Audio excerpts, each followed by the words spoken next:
Hey everybody, it's Silver Seeker, and today we're going to be talking about silver, of course. We're going to have a kind of a talking hands video, so I'll just be sharing with you some of these beautiful 5-ounce silver ATBs that I have in front of me to kind of fill the void while I'm talking. Today is going to be kind of like a Silverside Chat, if you will. So I'm going to be sharing with you my inner thoughts on silver, why I stack silver, what I believe about silver, and make some counterpoints, I guess, I want to say to a couple of comments that I get on my channel here and there. A lot of my videos have been getting a good amount of views lately, so I really do appreciate you guys for watching the videos and tuning in and leaving comments down below. And additionally, guys, I just want to say, if you haven't done so yet, because believe it or not, over half of the people that watch my channel aren't actually subscribed, make sure you go down and hit the subscribe button. It really does help me out. And also make sure you hit the like button and leave a comment down below to help that YouTube algorithm recommend my videos to others. But I see a lot of comments on the video. I actually saw one specifically the other day going into what my belief on silver stacking is, and it said specifically, and I apologize about my phone blowing up, but like I said, this is unedited. It specifically said, Silver Seeker, you are the least bullish stacker I know. Actually, that video or that comment was a couple of weeks ago. I've had other comments, somewhat to the same tone, and I think a lot of that comes from. And keep in mind when I start talking about these guys, I am not negative at all on the Reddit crew. The Wall Street Silver guys, you know what? They're very passionate and they believe what they say, and that's great. And I think the Wall Street Silver guys do get a lot of people into stacking silver, which honestly to me is also a really good thing. I'm more of a fundamentalist stacker though. And what I mean by that is when I'm stacking silver for what I believe is the right reasons, but that's my belief, not everybody's. And what I believe are the right reasons to stack silver are first off, and most importantly, to hedge your dollars that you already have against coming inflation. And what do I mean by that? Well, I mean that I don't really trust the value of the dollar to retain its current value. We are already seeing pretty massive inflation, and I know a lot of people are saying it's just going to be temporary, and maybe it will, I don't know. But I'm not going to be the one that risks that it's not. I mean, the government is very, very, very good. I mean, very, very, very good at loose spending and loose spending policies and creating money out of thin air. One thing I can say for silver, which you cannot say about the US dollar, is although there is a lot of silver, I'm not one of the huge believers in, we're out of silver, we're running out of silver, we won't have any left tomorrow, there's a huge shortage. I don't know, maybe there is. I could be wrong, and I'm sure I'll get some negative comments down below. Seeker, you're crazy, there's no silver left, no one has it, whatever. Listen, this is just what I think. That being said, just because I don't think there's necessarily a silver shortage doesn't mean that I don't believe in silver for a lot of fundamental reasons. I believe everyone should be stacking silver because whether or not I believe that there's a shortage of silver or not doesn't change the fact that we are seeing massive inflation, and I think it's going to continue. It doesn't change my belief in that fact, I should say. And so I like buying silver as a way to protect the money that I already have against coming inflation, like I already said. And what I mean by that is if you look at silver historically, just look at the history of the U.S., it's historically, throughout the U.S.'s history, kept up with inflation. I mean, we've talked about in past videos where you could take a silver quarter and buy a gallon of gas in 1964 or 1954, and you can do the same thing today with the same quarter from 1964. Of course, it can't be one of these. This is a 5-ounce silver quarter, and these weren't being made in 64, but these are really, really cool. But you can use that quarter to buy a gallon of gas today just like you could back then. And what that means is silver is historically with the U.S. kept up with inflation. Additionally, silver has a very long history, millennia, of being used as wealth, as a store of wealth, as a medium for exchange for goods and services, etc., etc., etc.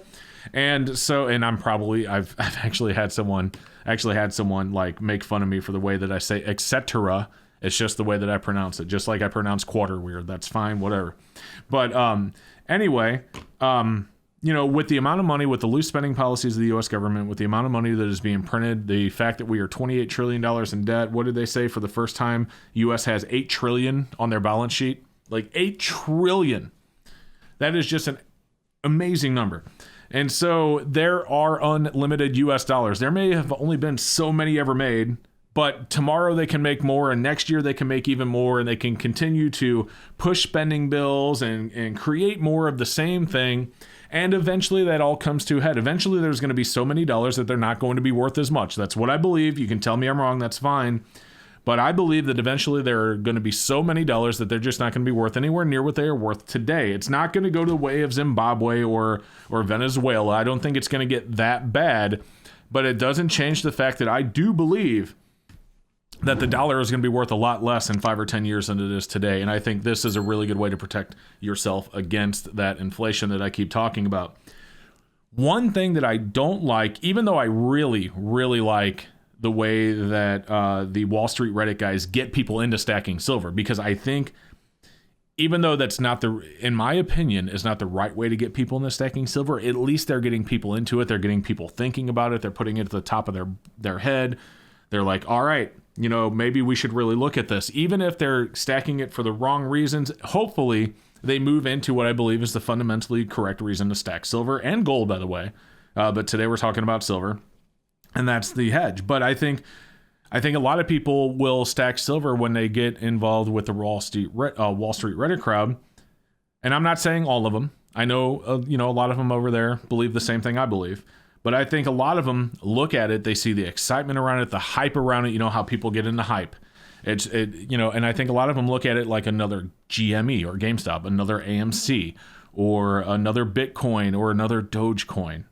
And that's what I worry about. And I saw a comment, this actually was on another YouTuber's channel, another silver YouTuber. If I remembered who it was, I'd tell you, but he left the comment and it just blew my mind. He goes, I just took out a second mortgage on my house to invest in silver. I'm like, you've got to be kidding me. Don't do that. Like, again, my opinion and my opinion alone, and everything I say is just an opinion, so don't use it as, a financial resource, but don't do that. Like, you don't want to be putting yourself in a massive amount of debt to get into any investment, whether it's silver or crypto or whatever. You don't want to do that. At least I don't want to do that. I would much rather make sure that I am financially secure as far as debt is concerned. You don't want to owe a bunch of banks a bunch of money and have a bunch of silver sitting around. I guess, what are you going to do? Max out, your credit cards, take out your second mortgage on your silver, then, dig a hole somewhere in the forest and then file back. I mean, I'm obviously going off base here, and that's ridiculous. No one's going to do that. But my point is that, make sure that you are making financially sound decisions. I don't believe any investment is worth taking out a second mortgage on your house for. Now, granted, it may work out, but, for example, with Bitcoin, there were people that were, mortgaging their house to invest in Bitcoin, and it worked out for them if they held on to it till it hit 60 and sold. And awesome for them. But for every single success story that you hear about, there's probably 100 failures. And your odds of being the success versus the failure when you do something incredibly risky like that, I don't think is worth taking the risk. But that's just me. A lot of people will say with no risk, there's no reward. Fair. That may be true. But at the end of the day, there's also something to be said for taking on way too much risk. It could put you in a position where you see, depression area people jumping out of windows. And I don't wish that feeling on anybody, even if you don't go and do something drastic like that. That's what happened during the Great Depression. People were jumping out of windows because they lost everything and they didn't know how to take care of their family anymore. They were losing their house I don't know specifically, but they basically lost everything. They didn't have anything left. And that depression that caused, was causing massive amounts of people killing themselves because of that. And that's something that I don't wish on anybody. So don't get into silver for the wrong reasons. Stack fundamentals. Put money that you have aside into silver. Like if you want to go, if you can only afford $10 a week, then, put that $10 aside every single week. And when you hit 30, go out and buy an ounce. Or if you can only afford 1 ounce a week or 1 ounce a month, then fine. Buy the 1 ounce a month and put it aside. But don't go out and take out massive loans to buy a bunch of silver at once, because what's going to happen is if it does go down, which it definitely could, there's no guarantee that silver is going to go to 35 or 40 or 50 or 100 like a lot of these guys keep pushing.